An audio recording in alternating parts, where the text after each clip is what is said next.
Bu. Terdiri dari 3 variabel. Kalau misalnya, oke, ada lagi yang bisa menjawab? Apa itu sistem persamaan linear terdiri dari 3 variabel? Kalau 2 variabel boleh? Boleh, Bu. Boleh. Terus, apa lagi yang bisa kalian ingat? Sistem persamaan linear. Sebuah persamaan aljabar yang tiap sukunya mengandung konstanta atau perkalian konstanta. Atau perkalian dengan konstanta, oke. Jadi variabelnya itu dikalikan dengan suatu konstanta ya. Oke, terus apa lagi? Ada berapa banyak sih persamaan dalam sistem persamaan linear? Hanya 1 buah atau lebih dari 1?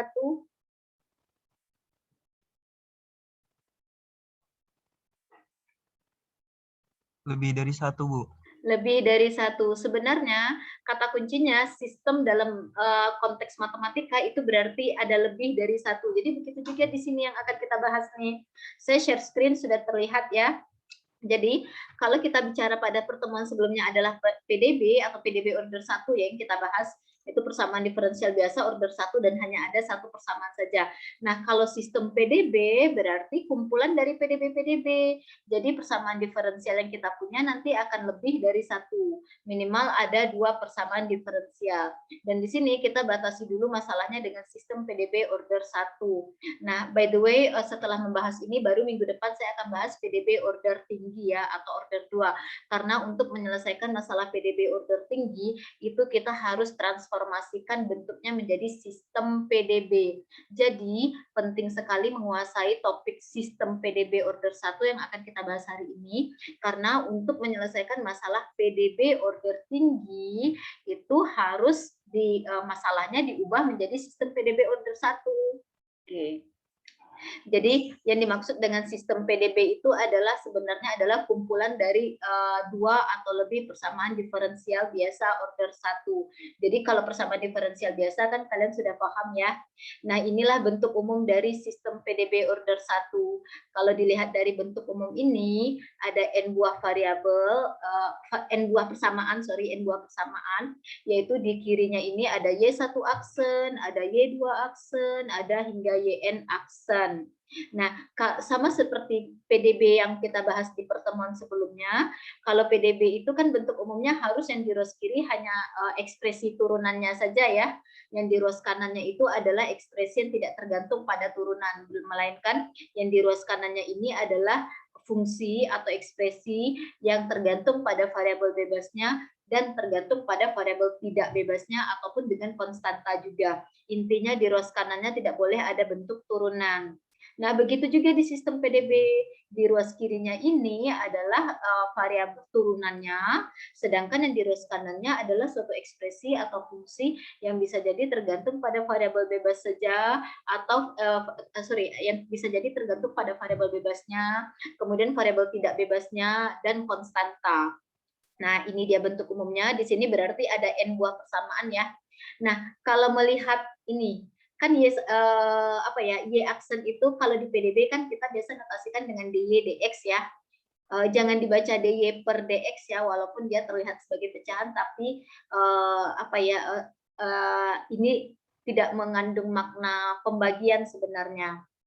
Oke, jadi kalau di sini Y1 aksen sama dengan dy1 dx, kemudian Y2 aksen sama dengan dy2 dx, kemudian yn aksen sama dengan dyn dx, berarti kalau melihat notasi ini, yang menjadi variabel bebasnya apa nih?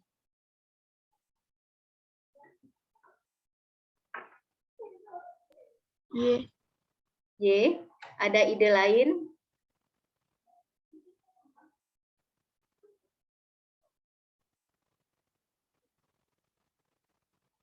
Apa nih yang menjadi variabel bebasnya?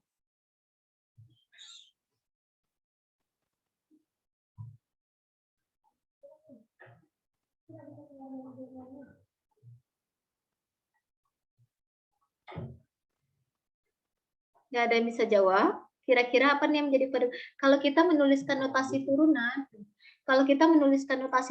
misalnya dy dx misalnya, itu artinya yang menjadi variabel bebasnya yang mana sih? Variabel tidak bebasnya yang mana sih? Rasanya saya yakin pernah menjelaskan ini di pertemuan sebelumnya. Nah, Ini mana sih yang menjadi variabel bebasnya?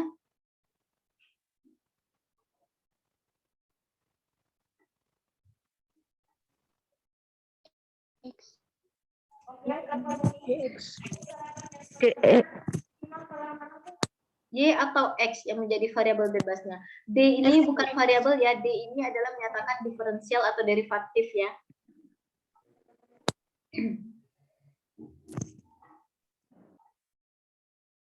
Syifa, dy dx, mana yang berperan sebagai variabel bebas? dx, Bu. Dx, jangan D-nya jangan disampaikan ya, karena D ini bukan variabel ya, tapi dia hanya notasi untuk atau merupakan operator turunan. Nah, jadi dalam hal ini yang menjadi variabel bebasnya itu adalah X, dan yang menjadi variabel tidak bebasnya adalah apa? Kalau di sini nih. Y, Bu. Y-nya. Dalam hal ini ada N buah Y ya, yaitu Y1, Y2, hingga Yn itu adalah variabel tidak bebasnya, di mana masing-masing variabel tidak bebas itu diturunkan terhadap variabel bebasnya, yaitu terhadap variabel X. Nah, by the way, kalau kalian melihat notasi turunannya seperti ini, itu artinya selalu yang variabel di penyebut itu sebagai variabel bebasnya ya, kemudian yang di pembilang ini sebagai variabel tidak bebasnya, selalu begitu. Kalau misalnya kalian mungkin melihat ada notasi DY, DT begini. Nah, ini yang menjadi variabel bebasnya yang mana nih? T. T. Yang menjadi variabel tidak bebasnya Y. Ya, jadi jangan ragu lagi dalam notasi turunan yang diturunkan itu adalah variabel tidak bebasnya dan diturunkan terhadap variabel bebasnya. Nah, ini artinya adalah turunan dari fungsi Y terhadap X, sedangkan yang ini artinya adalah turunan Y terhadap T. Nah, sebenarnya di sini juga sudah saya tuliskan nih, Y1, Y2 hingga Yn merupakan fungsi yang tergantung pada X. Kalau ada kata tergantung, berarti kan dia tidak bebas ya. Jadi dalam hal ini yang menjadi variabel tidak bebasnya adalah Y1 hingga Yn. Nah, fungsi yang di ruas kanan ini atau yang merupakan turunan dari masing-masing variabel tidak bebas ini adalah fungsi yang bisa jadi tergantung pada variabel bebasnya, kemudian terhadap variabel bebas dan tergantung pula terhadap variabel tidak bebas lainnya. Nah, nanti akan kita lihat contoh soalnya. Nah, di sini karena sistem PDB-nya itu mengandung n buah variabel tidak bebas, kan ada n buah ya, Y1 hingga Yn, maka nilai awal yang dibutuhkan juga harus sebanyak n buah itu. Jadi kalau X-nya tetap satu buah saja yang diketahui, namun nilai awal untuk nilai Y-nya itu yang harus diketahui sebanyak variabel tidak bebasnya tadi. Jadi kalau di sini ada n buah variabel tidak bebas, maka nilai awalnya itu juga sebanyak n buah juga untuk masing-masing Y tersebut. Nah, kalau kita ingin mencari solusi dari sistem PDB, artinya kita ingin mencari tahu bentuk fungsi Y1 atau bentuk variabel Y1, Y2, hingga Yn, sedemikian sehingga turunannya masing-masingnya ya sesuai dengan apa yang diekspresikan di naskah soalnya. Nah, namun kalau kita mengerjakan dengan menggunakan metode numerik, tentunya outputnya berbentuk angka. Jadi kalau kita ingin mencari solusi dari sistem PDB ini, sama sebenarnya dengan mencari solusi dari PDB yang pernah kita bahas dulu, yaitu dalam hal ini kita harus mencari nilai Y1, Y2, hingga Yn pada suatu nilai X tertentu. Kan itu ya definisi solusi pada PDB ya, yaitu mencari nilai Y1, Y2, hingga Yn pada suatu X tertentu. Nah, kalau PDB ya hanya mencari satu buah nilai Y saja. Nah, jadi itu yang dimaksud dengan solusi dari sistem PDB. Di sini kita akan membahas dengan dua metode lagi, sama saja sebenarnya metodenya dan konsepnya sebenarnya sama persis, metode Euler dan metode Rumputa. Oke, kita lihat metode Euler. Diberikan ini tadi informasi ya, sistem PDB-nya bentuknya seperti ini, dan bentuk sistem PDB-nya harus seperti ini ya, harus menyesuaikan dengan bentuk baku, barulah kita bisa menyelesaikan dengan menggunakan metode numerik, di mana di ruas kirinya itu harus hanya ekspresi turunan saja, sedangkan di ruas kanannya nanti tidak boleh ada bentuk turunan. Kemudian pada Y1 aksen, untuk PDB Y1 aksen, maka kita butuh nilai awal Y1 pada suatu X0. Ini idealnya harusnya nilai X0-nya sama semua ya. Oke, nah kemudian kita ingin mengestimasi nilai Y pada suatu nilai X. Nah itu kan yang dimaksud dengan solusi dari PDB dengan menggunakan metode Euler, rumusnya sama persis dengan pada metode Euler di masalah PDB. Beda, nggak ada beda sama sekali malah kalau saya katakan. Paling ya masalah notasi saja. Kalau kita ingin menemukan mengestimasi nilai Y1 pada suatu X tertentu, berarti rumusnya adalah kalau dengan metode Euler di PDB dulu kan begini ya, YR plus 1 sama dengan YR ditambah H dikali F pada XR, YR kan gitu ya dulu waktu di PDB. Nah, di sini dengan sistem PDB sama aja, cuman disesuaikan aja. Kalau untuk Y1 berarti nilai Y1 ada indeks lagi sebenarnya di sini. Kenapa di sini saya kasih kurung? Biar tidak membingungkan. Jadi yang dalam kurung R plus 1 ini menunjukkan dia di langkah keberapa, kemudian satu yang di luar kurung tapi yang menjadi indeks ini artinya adalah dia merupakan variabel tidak bebas yang keberapa.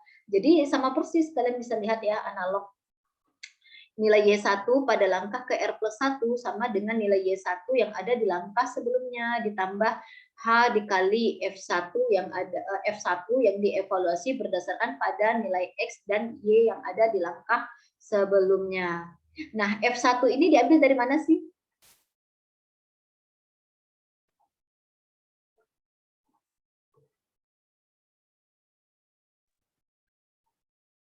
Kan sudah mengerjakan tugasnya, F1 diambil dari mana? Ica bisa jawab, Ica? Dari nilai X dan Y, Bu. Dari nilai X dan Y, belum tepat. F1 diambil dari mana? Nilai X dan Y yang sudah dimasukkan persamaan. Nah, persamaannya yang mana? Atau fungsinya yang mana? F1 ini.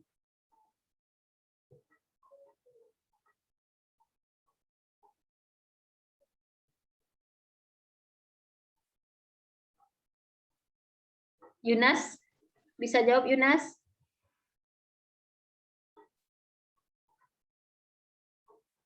Kalau F di sini dulu diambilnya dari mana nih metode Euler pada PDB? F itu jumlah dari XR ditambah YR, bukan, Bu? Itu karena kalau XR, apakah selalu XR ditambah YR? Tidak, Bu, sesuai dengan persamaannya. Nah, itu dia, sesuai dengan persamaannya. Jadi F1 ini diambil dari mana? XR min 1 plus Ini dari bentuk umum loh, ini bentuk umum, belum ke contoh saya.